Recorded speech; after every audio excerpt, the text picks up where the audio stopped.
দল হিসেবে নিবন্ধন, দলীয় প্রতীক দাঁড়িপাল্লা ও সিনিয়র নেতা এটিএম আজহারুল ইসলামের মুক্তি। জামাতের এই তিন মহা গুরুত্বপূর্ণ ইস্যু ঝুলে আছে সুপ্রিম কোর্টের আপিল বিভাগে।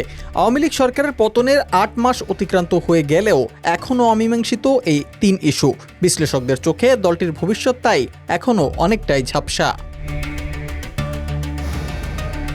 বিগত শেখ হাসিনা সরকারের পতনের গুরুত্বপূর্ণ ভূমিকা রাখে বাংলাদেশ জামায়াতে ইসলামী এবং দলটির ছাত্র সংগঠন ইসলামী ছাত্র শিবিরের নেতাকর্মীরা। হাসিনার পতনের ৮ মাস অতিবাহিত হলেও দল হিসেবে জামায়াতে ইসলামীর নিবন্ধন মামলা এখনও ঝুলছে আপিল বিভাগে।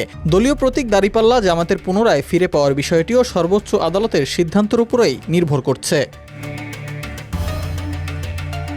এদিকে মানবতাবিরোধী অপরাধের মামলায় জামাতের নেতা এটিএম আজহারুল ইসলামের মৃত্যুদণ্ডের রায়ের বিরুদ্ধে আপিল শুনানি এখনও জানায়নি আদালত। আগামী ২২ এপ্রিল এ বিষয়ে শুনানির দিন ধার্য করা হয়েছে। আওয়ামী লীগ সরকারের পতনের এতদিন পেরিয়ে গেলেও জামাতে ইসলামীর গুরুত্বপূর্ণ এই তিন ইস্যু এখনও নিষ্পত্তি না হওয়ায় চরম ক্ষোভ বিরাজ করছে দলটির নেতাকর্মী ও সমর্থকদের মাঝে।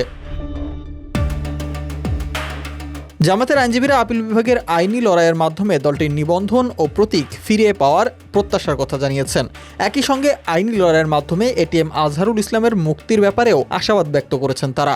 সুপ্রিম কোর্টের সামনে দাঁড়িপাল্লা ঝুলানো থাকায় তা কোনো পার্টির ব্যবহার করাটা সমীচীন নয় বলে এর আগে জানানো হয়। তবে এর কোনো আইনি বাধ্যবাধকতা নেই বলে মন্তব্য করেছেন জামায়াতের আইনজীবীরা।